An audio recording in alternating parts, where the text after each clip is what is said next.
Habari na karibu kwenye Stquark. Video hii inahusu Mariamu Magdalene, mwanamke aliyekuwa kando ya Yesu. Katika video hii ninataja vyanzo vingi ambavyo hutavipata katika Biblia. Kama kawaida, fanya utafiti wako mwenyewe. Mhadhara huu uliandikwa na mimi na kuratibiwa kwa kutumia ChatGPT.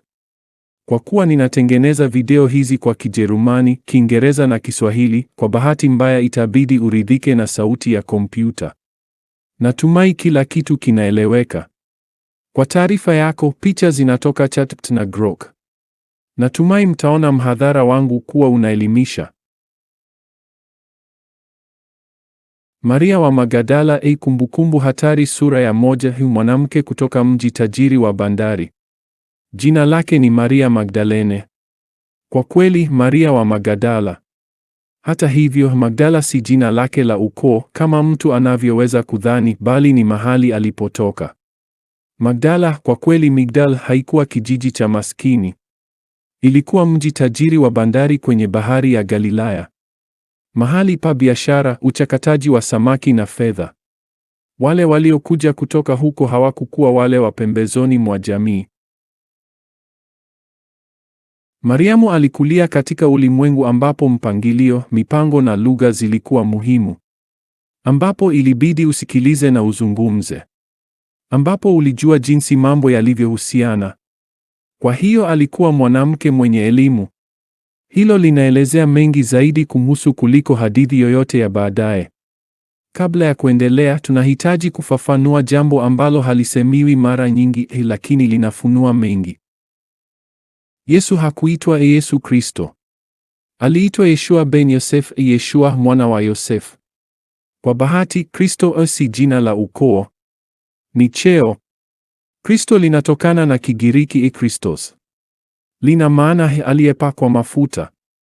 Na jina halisi la Mariamu wa Magadala lilikuwa Miriamu wa Migdali. Kwa bahati, Migdali pia inamaanisha mnara. Tafsiri hizi peke yake zinaonyesha kwamba pengine hatushughulikii wahusika wa hadithi za kutunga hapa, bali watu halisi ambao baadaye walifanywa kuwa wateolojia. Lakini nitashughulikia maswali haya katika video ijayo. Sura ya 2. Mwanamke mwenye utajiri na akili timamu. Katika mapokeo ya awali kabisa, inatajwa karibu bila kujali. Walihimini Yeshua kwa mali zao. Chanzo Luka 8:3. Hii ni mojawapo ya sentensi zinazodharauliwa zaidi katika Agano Jipya. Kwa maana inamaanisha kwamba Miriam alikuwa na pesa zake mwenyewe, jambo ambalo halikuwa la kawaida sana kwa wanawake wakati huo, na alikuwa huru hata kuzitumia kama alivyotaka. Alichagua kwa makusudi kujiunga na harakati hii, jambo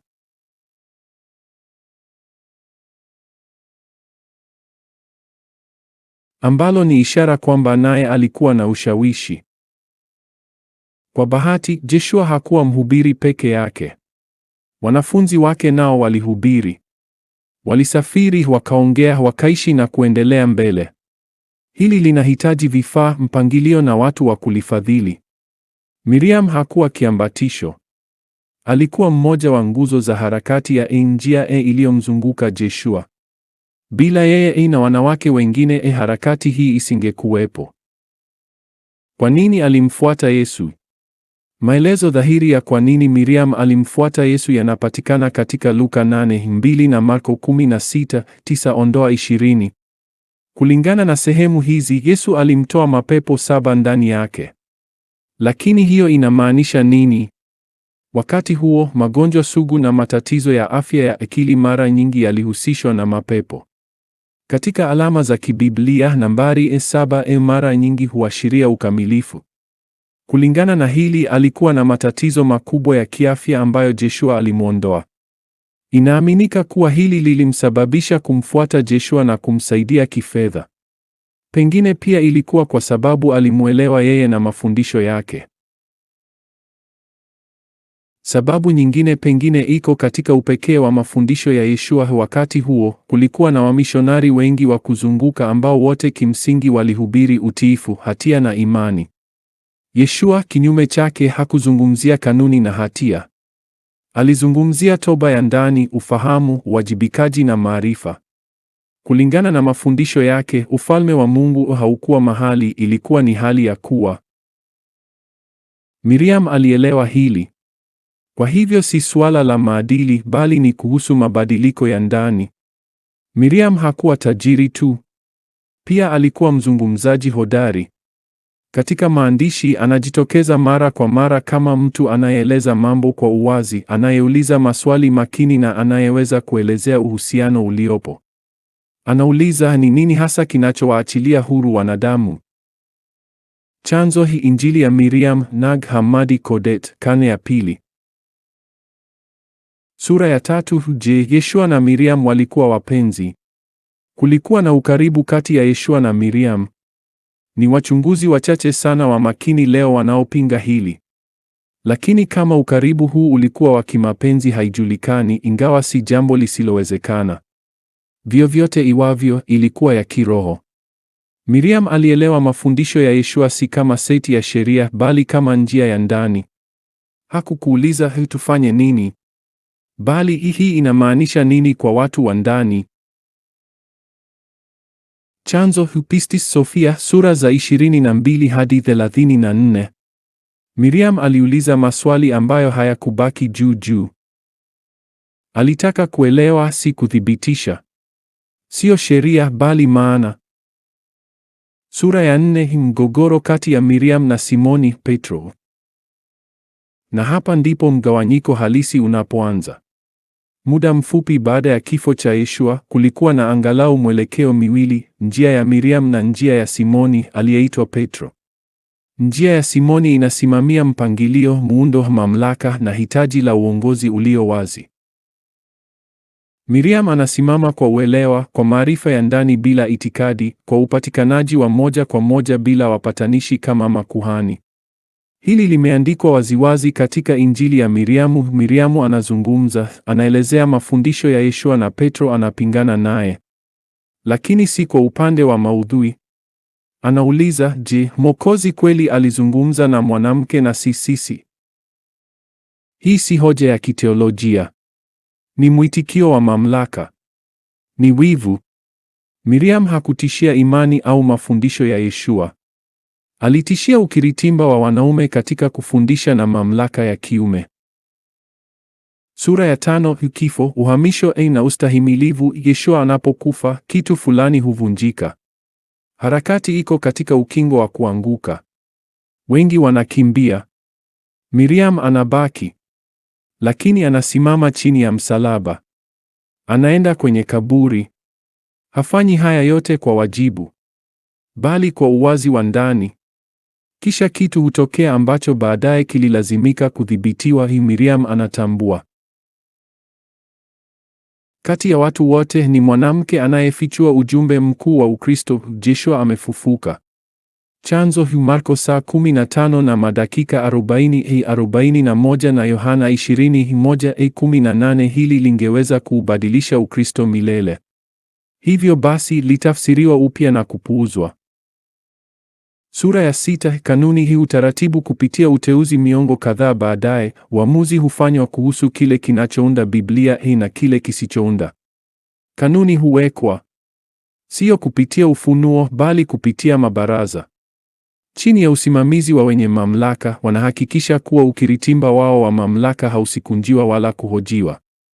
Wakati wa mabaraza haya, maandiko huchaguliwa, huandikwa upya kwa sehemu, hupangwa au huondolewa tu. Si kwa mujibu wa ukweli, bali kwa mujibu wa kuendana na mamlaka. Warumi 13 inatuma salamu zake. Miriamu angeweza tu kuondolewa kwenye Biblia, lakini iliamuliwa kuandika upya kuhusu yeye na hivyo kumfanya awe dhaifu kimaadili, anayeweza kudharauliwa kingono na anayeweza kudhibitiwa kihisia. Hivyo, mwanamke mwenye fikra na akili aligeuzwa kuwa mwenye dhambi. Kwa maana hakuna aliyetaka mwanamke mkaidi katika Biblia. Chanzo: Jerome na mababa wa kanisa la Kigiriki. Tazama pia 1 wa Korintho saa 14 na madakika 34. Wanawake wenu wanyamaze katika makanisa, maana hawaruhusiwi kusema, bali watiini, kama vile Torati inavyosema. Hii ni mbinu ya nguvu ya kuhakikisha uhifadhi wa utawala wa kiume. Sura ya 7. Maandiko ya apokrifa. Mbadala hatari kwa bahati. Neno apokrifa linamaanisha kusomwa kwa sauti hadharani, pia kufichwa au siri. Maandiko ya apokrifa pia huitwa injili zilizopigwa marufuku. Hii haimaanishi kuwa kuna kitu chochote kibaya kuzihusu. Maandiko haya yanahusu mafundisho yasiyo na maadili magumu, yasiyo na hofu, yasiyo na mifumo ya hatia na zaidi ya yote yasiyo na wapatanishi. Na anajitokeza hapa tena na tena hii Miriam wa Migdalit kama muulizaji, kama mwelewa, kama mwalimu. Sura ya 8. Nag Hammadi. Wakati ambapo ilishindikana kudhibiti mafundisho. Huko Nag Hammadi, Misri, mwaka wa 1945, wakulima walipata kodeksi 13 zilizofungwa kwa ngozi zenye maandiko zaidi ya 50 yanayodaiwa kuwa ya Kikristo cha awali ambayo yalikuwa yamefichwa kwa karne nyingi. Maandiko haya yanaonyesha kwamba hakukuwa na Ukristo mmoja tu, bali mitaa mingi ya mafundisho ya Yeshua. Na katika maandiko kadhaa kati ya haya, Miriam wa Magadala yuko katikati. Sio kama mwenye dhambi, bali kama mtu anayeelewa, kama mwalimu. Ugunduzi wa Nag Hammadi ulionyesha kwamba kulikuwa na sauti nyingine, tafsiri nyingine na miundo mingine ya kile tunachokiita sasa Ukristo. Baadhi ya maandiko haya yalikuwa hatari hata kwa taasisi za kidini na yangeweza kusababisha kuanguka kwa mfumo. Kiini cha maandiko haya ni maarifa yanatoka ndani ya mtu mwenyewe na hayatoki nje. Sura ya 9. Pistis Sophia. Miriam kama sauti ya maarifa. Katika Pistis Sophia, Miriam anauliza maswali mengi zaidi kuliko wanafunzi wengine wote pamoja. Joshua anamsifu kwa hili, sio kwa sababu ya imani yake, bali kwa sababu ya uelewa wake. Hili ni muhimu sana, kwa sababu imani inaweza kudhibitiwa, uelewa hauwezi. Sura ya 10. Kwa nini alikuwa hatari kweli? Miriam wa Migdali alikuwa hatari kwa sababu alikuwa na pesa na alizitumia kwa ufahamu. Alitumia akili yake badala ya kuamini kiholela. Aliweza kuongea na kuunganisha watu, alipanga na kuchangia pakubwa katika harakati, na juu ya hayo hakuwa na haja ya wapatanishi wa kiroho. Alionyesha kwamba roho bila hofu inawezekana. Na hilo bado ni hatari hadi leo. Huhitaji guru, kasisi, masia, nabii au nguvu za ajabu, wala huhitaji vitabu vya kujisaidia NK. Sura ya 11. Kwa nini hadithi hii haisimwi tena leo? Sio kwa sababu ni ya zamani, bali kwa sababu hitimisho lake ni huna haja ya kuogopa. Huna haja ya kujihisi na hatia. Hauhitaji mpatanishi kati yako na maarifa. Na hilo linapingana na kila mfumo unaostawi kwa utegemezi. Huu si shambulio dhidi ya imani. Ni mwaliko wa ukomavu.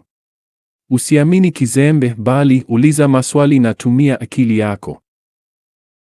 Sisemi kanisa ndiye adui.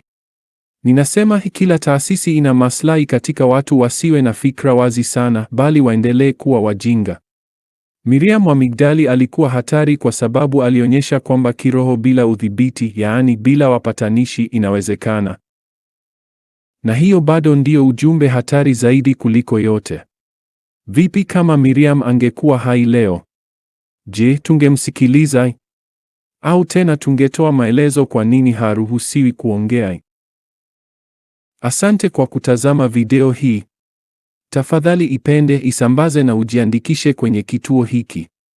Ikiwa ungependa kunisaidia kifedha, tafadhali angalia maelezo ya video ambapo utapata anwani yangu ya barua pepe. Tafadhali niandikie na nitakujulisha jinsi unavyoweza kunisaidia kupitia Tigo. Lakini muhimu zaidi, maarifa ni bora kuliko imani, kwa hivyo fanya utafiti wako mwenyewe, kwa sababu mimi najua nini hasa